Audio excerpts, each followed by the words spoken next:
Eu vou começar esse vídeo aqui falando sobre a Bíblia, mas pode ficar tranquilo que eu não vou dar um de pastor e começar a pregar para você não. E sim, eu acredito em Deus e acredito em Cristo, mas fé não é o tema desse vídeo aqui. Então mesmo que você diga não acreditar em Deus, eu vou pedir para você pensar na Bíblia só como um livro de história que já vai ser o suficiente para você entender tudo aquilo que eu vou falar.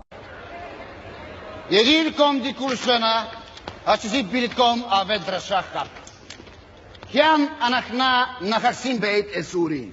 Ratsekaya baraba. Eden man bayin antun diyesesi bilkom. Ratseka baraba. O Yeshua. Kri Meshiacha.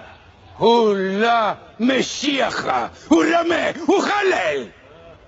Shezi baraba.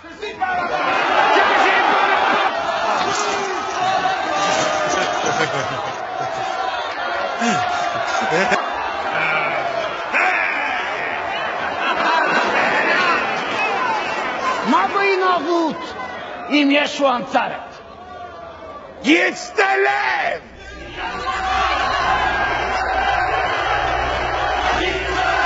Em toda a festa da Páscoa, Pilatos costumava soltar um dos presos, a pedido do povo. Naquela ocasião estava preso um homem muito conhecido, chamado Barrabás. Então, quando a multidão se reuniu, Pilatos perguntou: "Então quem vocês querem que eu solte? Barrabás ou este Jesus que é chamado de Messias?" Pilatos sabia muito bem que os líderes judeus haviam entregado Jesus porque tinham inveja dele. Os chefes dos sacerdotes e os líderes judeus convenceram a multidão a pedir ao governador Pilatos que soltasse Barrabás e condenasse Jesus à morte. Então o governador perguntou: "Qual dos dois vocês querem que eu solte?" "Barrabás", responderam eles. E Pilatos perguntou: "Que farei então com Jesus, que é chamado de Messias?" "Crucifica", responderam todos. E Pilatos perguntou: "Que crime ele cometeu?" Aí começaram a gritar bem alto: "Crucifica!" Então Pilatos viu que não conseguia nada e que o povo estava começando a se revoltar. Mandou trazer água, lavou as mãos diante da multidão e disse: "Eu não sou responsável pela morte desse homem. Isso é com vocês." Então Pilatos soltou a Barrabás, como eles haviam pedido. Depois mandou chicotear Jesus e o entregou para ser crucificado. Mas Diego, o que isso tem a ver com os dias de hoje? Tudo a ver. No versículo 18, Pilatos sabia que tinham entregado Jesus a ele por inveja. Mas tinham inveja por quê? Eu vou falar bem por cima, porque se eu falar em detalhes vai deixar esse vídeo muito longo. Esses que entregaram Jesus para Pilatos eram os líderes religiosos da época, eram os fariseus e os saduceus. E eles eram considerados como os doutores das leis. Seriam nos dias de hoje os padres e pastores, só que com muito mais poder e com muito mais influência. Não só influência sobre a população, mas também influência política. Eles tinham inveja de Jesus porque Jesus tinha muito conhecimento, era seguido por muitas pessoas, fazia muitos milagres, e os fariseus ainda diziam que Jesus fazia isso por meio dos demônios, hein? Se liga no nível das ofensas para conseguir aquilo que eles querem. E tinham mais raiva ainda porque Jesus não pertencia ao grupinho hipócrita dos saduceus e fariseus. Esse grupo que entregou Jesus eram extremamente hipócritas. Falavam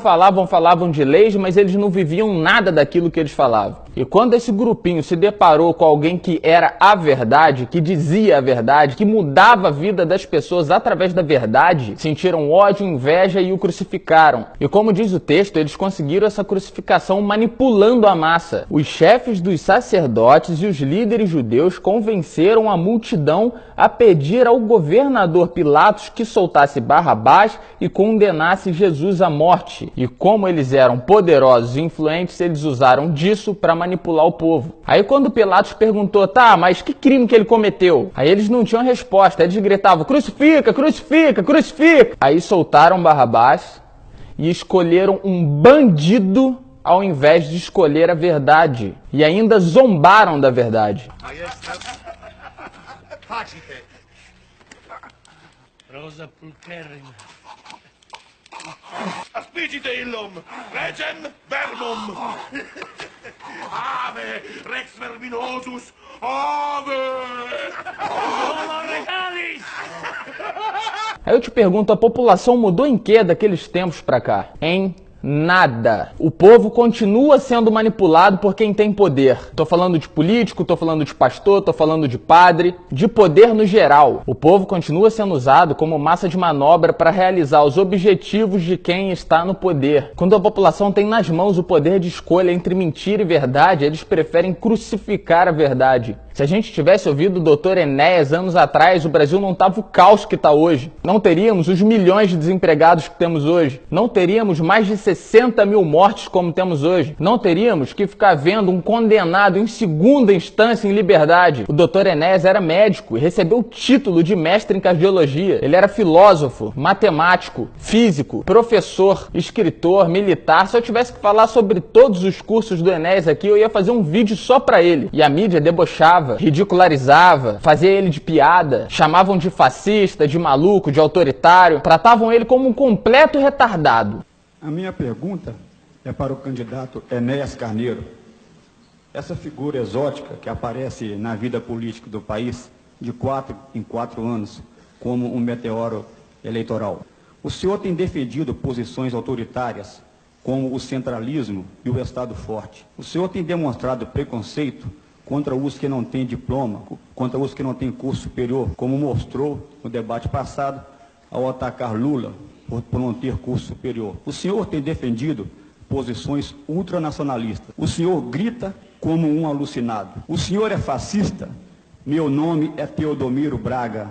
O senhor foi extremamente infeliz. Primeiro, eu não ofendi o candidato PT. Nem tenho nenhum preconceito. Eu tenho um conceito. O problema é de preparo seu para se exprimir.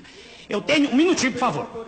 Um minutinho, por favor. Fascista. O senhor não tem direito de me interromper, senão eu paro e me retiro do ambiente. Vamos respeitar. Então, eu não ofendi em nenhum momento. Eu não tenho nenhuma forma de preconceito. Nenhuma forma. Eu tenho um conceito estabelecido.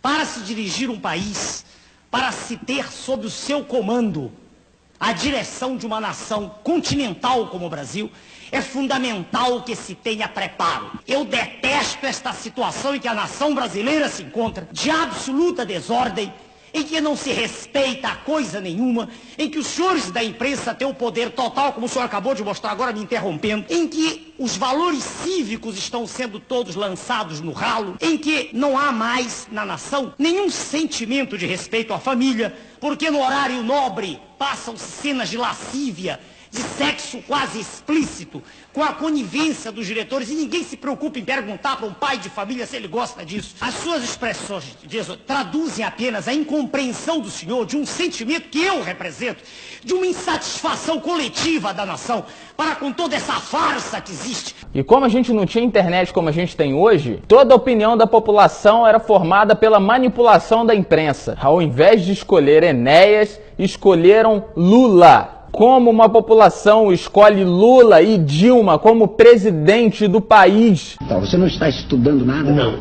Eu acho que, olha... Você sente necessidade de estudar? Primeiro, eu sou muito preguiçoso. Sim. Até falei, eu sou preguiçoso. Tá? Eu não gosto de ler, eu tenho preguiça de ler. Pelo ato, isso é questão de... Como eu fui oposição há muito tempo, eu cansei de viajar o mundo falando mal do Brasil, gente. Era bonito a gente viajar o mundo e falar, no Brasil tem 30 milhões de crianças de rua, no Brasil tem 30 milhões... A gente nem sabia, tem não sei quantos milhões de abortos, era tudo clandestino, mas a gente ia citando números, sabe? Se o cara perguntasse a fonte, a gente não tinha, mas a gente ia citando números. Olha o que um dos fundadores do PT falou sobre o Lula. Eu digo do Lula é que ele é muito mais esperto do que vocês supõem. Mesmo a imprensa. Esperto em que sentido, professor? Em que sentido? No sentido de que o Lula não tem caráter. A mesma coisa que acontecia no tempo do Enéas acontece hoje. Aí tem gente que fala, não, mas o Enéas tinha uma visão além do nosso tempo, era difícil de compreender. Tá, mas qual que é a diferença de hoje? A mesma coisa que acontecia com ele está acontecendo agora. E não falta informação, não falta verdade. A internet está aqui para isso. Mas como a geração atual não viveu aquilo que aconteceu no passado, acabam caindo na mesma mentira. A mesma literalmente, repetem até os personagens. O presidente candidato é apoiado por George Soros, o maior dos narcotraficantes, segundo a revista RR. O candidato do PT assinou lá fora um documento a favor da legalização das drogas. O terceiro diz que não tem um rabo preso na mão dos interesses da especulação internacional. Mas assina, junto com os outros 2 candidatos, um documento de submissão do Brasil às grandes potências.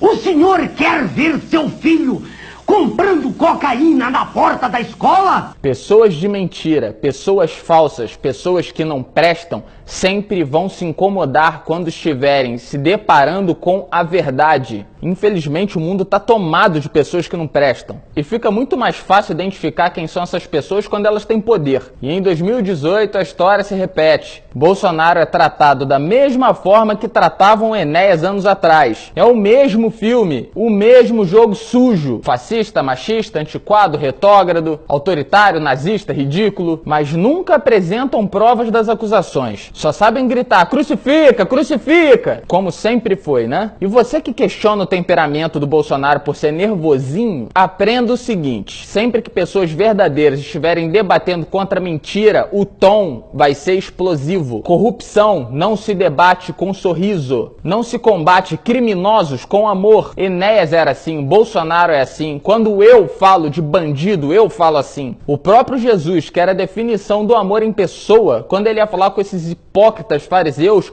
o tom da conversa era extremamente agressivo. Não foi por falta de aviso que o Brasil chegou nesse caos. O povo se ferra por suas escolhas. Gálatas 6:7. Não se deixe enganar, de Deus não se zomba, pois o que o homem semear, isso ele também colherá. A humanidade se afasta da verdade, mas quando tudo tá mal, eles culpam a Deus por suas escolhas. Ou arrumam alguém pra culpar, né? Provérbios 19. É melhor ser pobre e honesto do que mentiroso e tolo. Tolo, burro. Agir sem pensar não é bom. Quem se apressa erra o caminho. A falta de juízo é o que faz a pessoa cair na desgraça. No entanto, ela põe a culpa em Deus. Provérbios 19. Nunca foi por falta de aviso. Fernando Henrique, Lula, Dilma, sempre foram escolhas. Agora já nem é escolha mais porque eles manipulam as eleições, né? Continuando. Provérbios 29:4. Quando o povo é honesto, o país tem segurança. Mas quando o governo cobra impostos demais, a nação cai em desgraça. Mais um. Miqueias 7:3. Todos estão com as mãos prontas para praticar o mal. O governo exige suborno e o juiz aceita agrados e presentes. Os poderosos impõem o que querem sobre a terra. Todos tramam em conjunto. Tá aí a Bíblia, o livro mais antigo da humanidade e ao mesmo tempo tão atual, mas é visto como piada e como muleta de gente fraca. É isso que os sabidões dizem, é isso que os prepotentes dizem. A Venezuela vive um terror,